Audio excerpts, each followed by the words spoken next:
मैं लाल पेंसिल दी कसम खाना, मैं लाल पेंसिल दी कसम खाना, तुसी असी ओ असी तुसी क्या बात है। तुसी साथों नहीं लुक सकते, असी तुहानू नहीं भुल सकते। तुसी भी इत्थे असी भी इत्थे,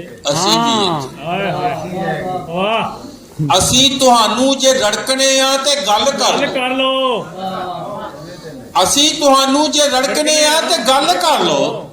क्यों नहीं करते कि गल ही कोई नहीं, जे गल कोई नहीं ते रौला कद है। देख के बड़ी परेशानी हुई। कोई गल है आ ते करते क्यों नहीं कि मुंह नहीं हैगा।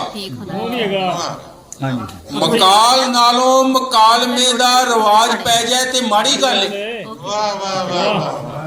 कोई गल करोगे ते गल बनेगी, नहीं ते होई जलालतां ने अगों जिस तरह तुहाडी मर्जी। तुसीं भी इत्थे, असीं भी इत्थे।